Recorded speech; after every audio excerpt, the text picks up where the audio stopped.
Welcome back to the BlueBlasterBot channel, where it's been a crazy few months. I've had so much to do in order to even have time to make this. Even now, as I'm recording this audio right now, I still have stuff to do. I am busy AF, so I don't have a lot of time to record and edit this video. That's not even considering the mental anguish that went into making this video, because I still have to read Sonichu issue 8, the worst one yet. So what's wrong with this issue? Why was this issue so much worse than the others that I had to take a whole 2 months to make this? Well, aside from the fact that it's Sonichu, Chris starts the issue with the reproductive anatomies of Sonichu and Rosechu. You're probably wondering what sick fuck likely named Jacob Sockness asked for and or bribed Chris enough to put it in the comics. Well, no one. Chris made this as a response to trolls drawing Rosechu as a federal unemployment tax agent not always radically ice skating and putting it on Encyclopedia Dramatica. So Chris dedicated the first few pages to the reproductive anatomy of Sonichu and Rosechu, effectively trying to make a style guide for porn artists. In practice, all it does is show why being a Sonichu and or Rosechu is a fate worse than death.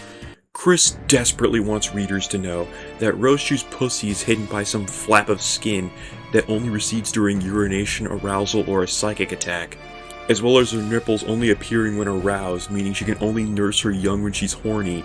Sonichu's dick is contained entirely within its abdominal cavity, and his testicles are permanently contained within the pelvic bone, and his dick slides out when he leans forward by gravitational force, meaning he has to be erect to piss, and that Rosechu is a monotreme, or an egg-laying mammal, kinda like a platypus. The first 9 pages are dedicated to a demonstration. I'm not going to show you it in this video because y'all are cool. I am going to traumatize you like that. Plus, they'd get this video not just demonetized, but banned. Getting into the actual issue, we got episode 17, Rage Against the Garbage. Sonichu seeks out more sex with his sow, but she's too preoccupied with a website called 4centgarbage.com, a likely parody of Encyclopedia Dramatica, rest in peace, and 4chan. Fun fact, as of the time I'm writing this, the domain name for 4centgarbage.com is still available, so feel free to claim that domain name for your website. Rosechu is shocked and appalled to learn that people have been drawing porn of her as a federal unemployment tax agent and talking shit about Chris Chan. Sonichu sees this and vomits as a result. You'd think it's because a bunch of Discord mods are drawing porn of his girlfriend, but we all know what happened between Chris and Megan Schroeder.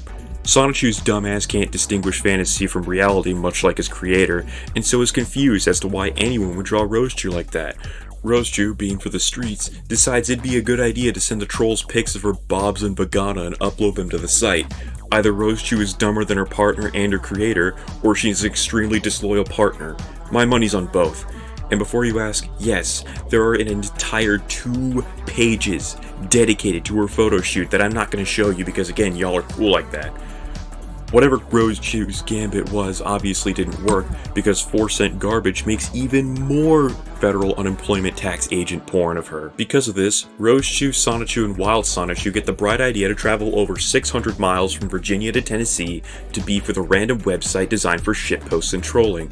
Apparently this website that's just text and images requires a 72-story building to run properly. If you're wondering why Wild Sonichu is there, he's the background plot device guy, and a Sonichu ball is hiding in the building. Why? For what reason would a Sonichu ball, apparently one of 7 artifacts only usable by like 10 people on the planet, be in an office building in Tennessee? What made its flight path enter the building? Why did the goblin turn on the stove? Anyway, Sonichu and Rosechu go up the elevator and we get a montage of random shit Chris stole from 4chan as they assault random employees in charge of uploading images to the site. You'd think it'd be randos uploading from their computer rooms, since allegedly 4cent Garbage is just like 4chan, but nope. Apparently, they have a whole staff dedicated to posting random shit to the site. All the while, Wild Sonichu is climbing around the building like Spider-Man while using the camouflage from Halo looking for the Sonichu ball. Also, we get to see just how progressive Chris is before we see Jason, the man who wrote the original Encyclopedia Dramatical article on Chris Chan. And because Chris, who has no theory of mind, is the author of this story, he writes Jason to be an irredeemable bastard with nothing but evil and hate in his heart. In reality, it's more likely Jason is a better person than Chris could ever be. Jason lets the two state their case as to why he should take down the Encyclopedia Dramatica article. And Sonichu says, "Don't you know it's wrong and unpatriotic to troll Chris Chan and draw Rose-Chew pickle porn?" Forgetting this isn't Steven Universe because the show wouldn't air for another 4 years. Jason won't let a crybaby bitch like Sonichu dictate what he can and cannot post, and bodies them. Based. They're about to leave when Jason throws a pickle at Rose-Chew for some reason.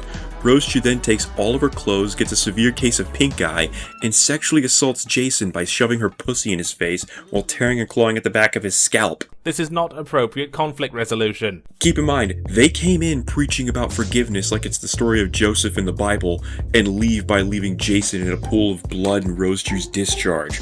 Also, Wild Sonichu got his balls, so huzzah for him. We end the episode with Chris showing just how progressive he is by having the Rose-Chew show their empowerment and protest 4-cent garbage by hosting a big porno photo shoot. I don't know about you, but I think crisscross applesauce may have the whole women's empowerment thing a little backwards, but hey, what do I know? Especially when Zapina, a 14-year-old girl, offers her services. Rose-Chew objects due to the quote-unquote dumb laws, but still lets her light up the shots with her lightning bug tail. Chris, have a seat. This ain't even a bro moment. What the actual fuck is wrong with you? We then end the episode with an ad for a not hole. Moving on. Episode 18, Spring Break 2008. We begin with a bunch of holidays. Rose-Chew's birthday, the Chaotic Combo's anniversary, Sonichu's birthday, and finally Blake's birthday. Let me know whether or not you want me to continue calling him Shadow Chew. Apparently he and Bubbles are secretly dating. Most of the episode is just pages upon pages for some festival for Spring Break 2008, with occasional shenanigans like Shadow Chew kicking sand in the other girls' faces, and Bubbles stepping up to punish him. She offers more sex under Pier 967 in a little while after they find the last Sonichu testicle. Suddenly, Sylvana Rose-Chew shows up and we get her backstory about how she was raised on the moon by Count Graduation. We'll ignore the fact that there's no oxygen on the moon, so we can get back to her galaxy brain plot, which is to disguise herself as Bubbles to fuck Blake and put him in a sleeping spell. What was this meant to accomplish at the end of the day? Shut up! Sylvana drops Blake in a closet and some Jigglypuff chick who still looks like an ulcer finds his unconscious body. Meanwhile, Bubbles spots Shadow Chew at the beach. Magi-Chan warns Bubbles that it's an imposter. Sylvana and Bubbles fight, and Sylvana runs off. Magi-Chan teleports Bubbles to Shadow Chew, and we end the issue with a concert from the ulcer, and Chris writes about the 3 catfishes he was talking to that fall. One was at the Legions with the trolls, and the other was killed in a vehicular accident involving Optimus Prime for some reason, leaving someone named Panda Halo to be his sweetheart. Fun fact, he left her for dead within 2 months. I would say we're through the worst of it, but we still have another 6 issues to go, including issues 10 and 13, and that's not even including all the unreleased stuff. But until then, if you made it this far, comment your first OC you ever made. Tell me their powers, tell me their lore. I'd love to read that. Until next time, it's Triple B on your screen, signing out. God bless, Godspeed, and stay frosty out there.